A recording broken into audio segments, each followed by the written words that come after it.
everybody, welcome back. I am excited to get into today's video. As you can tell by the title, we're going to be talking about cozy fantasy, which is my vibe, very much so. Love it. I've got my little sweater on that's got little ghosties reading books by campfire. Feeling the festivity. I got my little earrings in. Got my surroundings. I'm ready to get into this. We're just going to talk about some cozy books to read this fall. Cozy vibes, fantasy. This time of year always just makes me want to like curl up with a blanket and read a book and drink some tea or some coffee or whatever.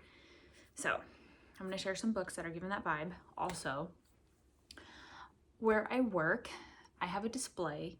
Each month I have a display. So some of these books are what I put on display this month, and our theme was spooky, so I did cozy fantasy, which is what inspired me to make this video, because I was like, well, I have to create this list of books for my display. Why not talk about them? So that's what we're gonna do. The first book that we're gonna talk about is Legends and Lattes by, what's his name? I think it's Travis Baldree. And I read this, just a couple months ago. Absolutely loved it. It's low stakes, very low stakes, just happy, cozy. It's about this orc who used to be an assassin and just kind of wants to settle down. So she settles down in this small town, buys a rundown building, and sets up a coffee shop in town. And so that's all it's about. It's so great. I absolutely love that book so much. And he actually has a new one coming out this month or next month. It might already be out. It's called Bookshops and Bone Dust, and I'm really looking forward to reading that. I already have it on hold at the library, so whenever I get it, I plan on reading it, and I'm sure it's gonna have the exact same cozy vibes. So the next cozy book that I recommend is called Winterwood by Shay Earnshaw. Earnshaw. And this is about a girl who has always been rumored to be a witch, and she has this deep connection to the woods. All the women in her family line have a deep connection with this wood, and one day she goes in and stumbles upon a boy who had gone missing years ago, and he should be dead, but he's alive. And so it's kind of like a dark forest with like kind of enchantment vibes, and it sounds really good, kind of fairy tale-esque. I almost read this one last year, but then I just didn't have time, so I never did. But I recommend it as well, even though I haven't read it. It's on my TBR. This next one I really want to read someday, kind of soonish. It is called Emily Wilde's Encyclopedia of Fairies.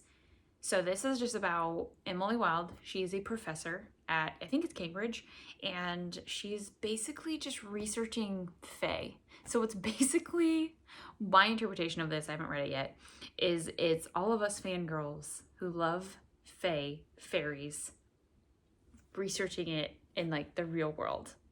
And like, she's gonna stumble across like actual fairies. So like, it's one of those kind of like Inception type thing. Not Inception, but like one of those, I wish that was me. Like, this is me researching fairies. Does that make sense? I feel like the girls who get it, get it. So another book that's kind of cozy, not like the fantasy world, but there's magic involved, and this is Blackwater Sister by Zen Cho. This is about a girl who starts hearing voices in her head, or a voice, I should say. And she thinks like she's just stressed out, but then it turns out to be her estranged grandmother.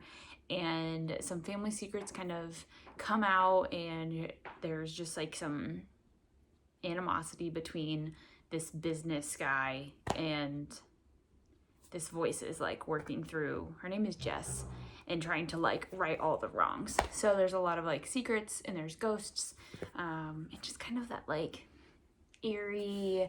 This next book is one that I have on my display. This always happens. Sebastian's actually taking a nap right now, but my dog is playing with a toy.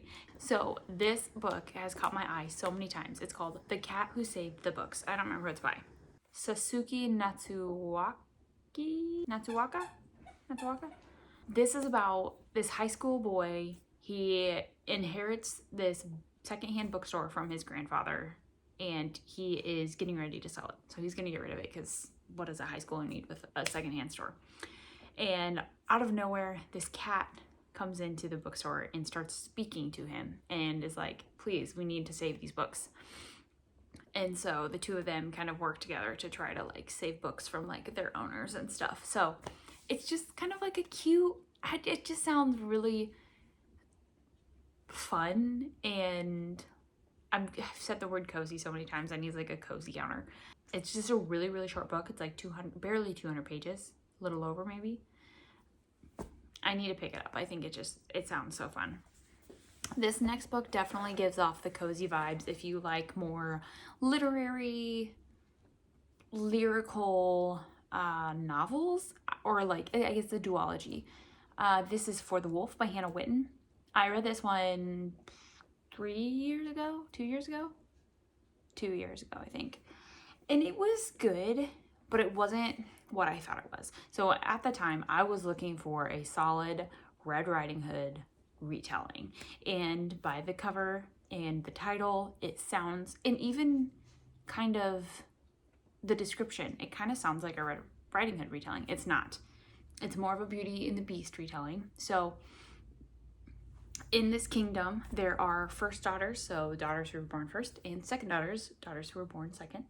And in this kingdom, the second daughters are sent to the woods where the wolf, which is a man kind of enchanted, resides. And they send her off kind of as like a not like a sacrifice, but like an offering to keep everything, keep their kingdom running, basically.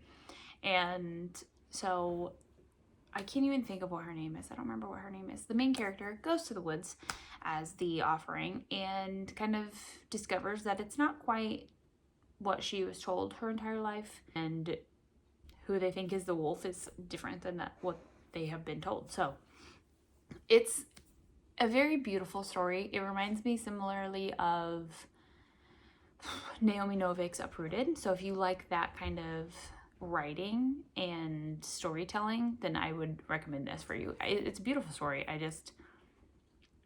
I need something a little less, like a little more dumb. Like, I don't want to say dumb either. I'm simple-minded. I need things that are easy for me to just read and get at face value. But it's a great story, so I recommend it. I never read the second one, which is called For the Throne. And along that line, another book, I don't know anything about it, but I know that it's very similar to Uprooted and For the Wolf, and that is The Bear and the Nightingale. I don't even know who it's by. And I just don't feel like looking up the summary of it right now. Sorry. Look it up though, I've heard it's good. A little witchy rom-com to throw in here. It's not like fantasy, but magic. And that is The Kiss Curse by Erin Sterling.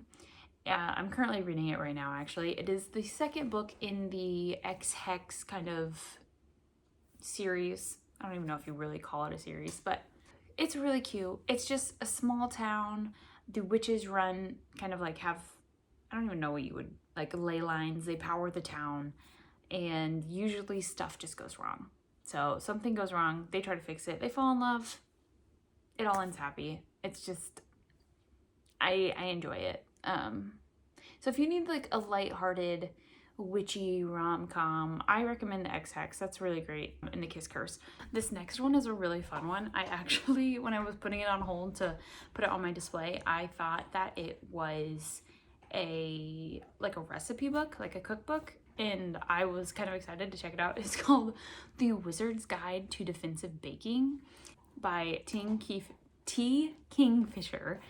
And this is not a cookbook. This is an actual novel. So it's about a 14-year-old girl. She is a witch, but she works in a bakery. And so she's got a sourdough starter. She's got all these recipes. And she's not like other witches or wizards who can control lightning or do whatever else. Something changes when she finds a dead body on the floor of the bakery. And then there's like an assassin in town, and he gets his sights on her. So like, defensive baking. She can make gingerbread men dance, and she's gonna have to use that to keep herself from getting spotted by the assassin. So this one was just kind of cute. This one definitely gives fall cozy vibes, like baked goods, gingerbread man. Like, it's pretty obvious, but it sounds really cute. So we'll wrap this up. This will be the last book in this cozy fantasy, I don't know, video, and that is the Very Secret Society of Irregular Witches. This is about a woman who is one of the last witches in, I think it's London. Their numbers are dwindling.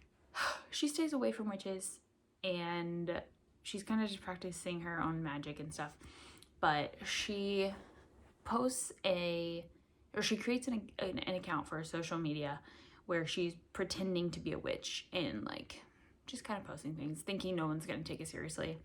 But then somebody does and asks her to come to this like remote place to help teach these 3 witches who need help with their powers. And so she goes, and then she runs into some people there. There might be a love interest, and then some complications, of course. So I've heard this one's really cozy, and it's on my TBR. I just don't know when I'll get to it, but I've heard it's good. So anyway, those are all of the cozy books for this video that I've got. I hope this gave you some ideas if you're looking for some cozy reads this year. If not, just add it to your TBR and read it next year, because that's what I do.